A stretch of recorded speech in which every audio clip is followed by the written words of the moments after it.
Hey there, Luke here with another video. This is our fourth and final video of our Slovenia series. If you watched our last video, we finished off in some of the western regions of Slovenia where there were lots of pretty mountains and waterfalls. We drove about 2 hours from the Lake Bohinj area to Goriška, which is a small town in the Goriška Brda region of Slovenia. Goriška Brda, often called the Tuscany of Slovenia, is a picturesque western Slovenian wine region known for its rolling hills, vineyards, and medieval villages. Located near the Italian border, it is famous for its premier white wines. We stopped several times along the way to take in the views and to stretch our legs. Our first stop was near the town of Postojna Cave, where we enjoyed a short walk along the river.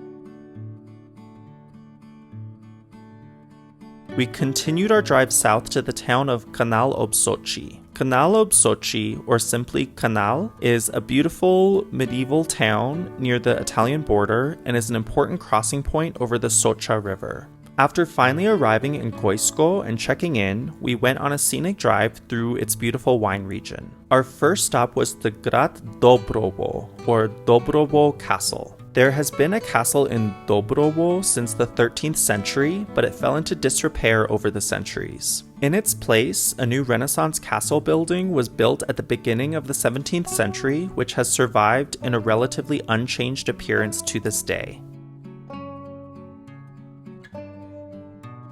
We visited the nearby Wypoje villa, but our visit was limited as they were having a formal event at the time.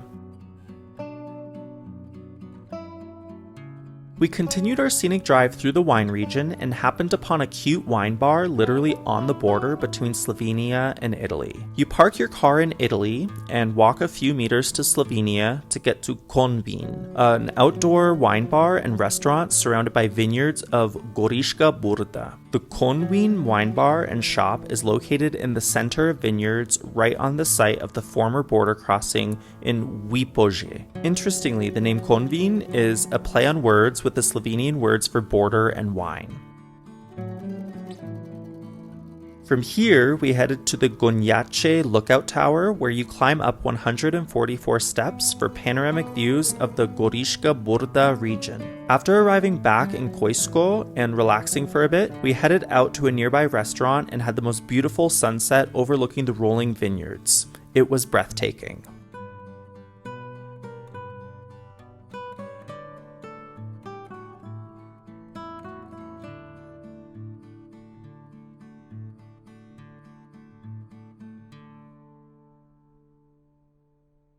The next morning, we visited the cute town of Šmartno, right in the middle of the wine country. Šmartno is one of the most beautiful villages in the center of Brda. Built on Roman foundations, it is today considered an architectural jewel and a cultural monument. The village, surrounded by walls and fortified with defensive towers, was first mentioned in the year 1317. As a result of its cultural and architectural history, the entire village of Šmartno has been declared a cultural heritage monument. In the middle of the village is the pretty parish church of St. Martin, where the village derives its name, and is of Baroque design and is the largest church in Brda. We enjoyed walking around the pretty narrow streets, stopping for some coffee and taking in the atmosphere. Afterwards, we went on a scenic ride through the wine route and stopped for a picnic beside a vineyard.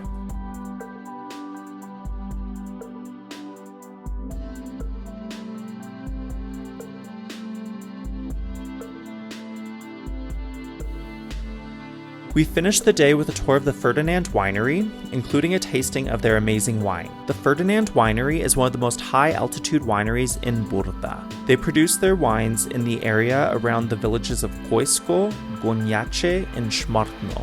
We had a guided tour of the facility where it was just the two of us before heading back to their beautiful tasting room to enjoy a sampling of their amazing wines.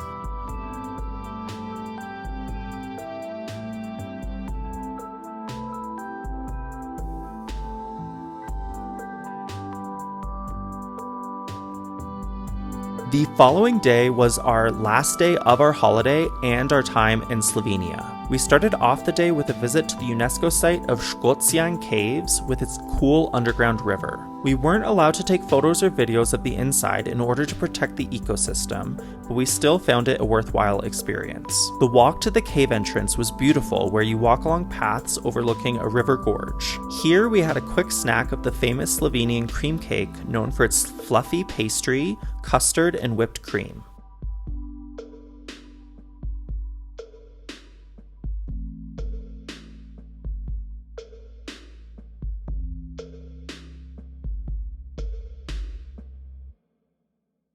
After dessert, we proceeded to the picturesque Predjama Castle, nestled into the cliffside cave system. Predjama Castle is a Renaissance castle built within a cave mouth in south-central Slovenia, first mentioned in the year 1274. It's quite a picturesque castle where you can self-explore and enjoy the views both within the castle as well as the panoramic views of the Slovenian countryside.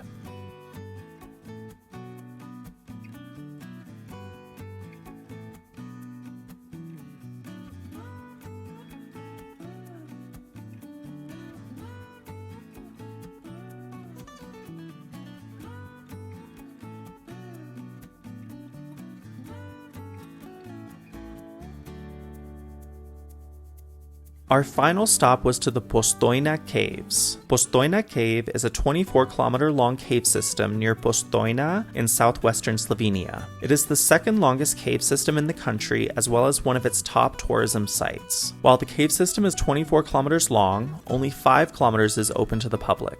Of this, 3.5 kilometers is traversed by an underground train that takes visitors through the cave. The remaining 1.5 kilometers can be navigated on foot and with a guide. The whole tour takes in total about 1.5 hours. These were probably one of the most unique cave experiences we've ever had.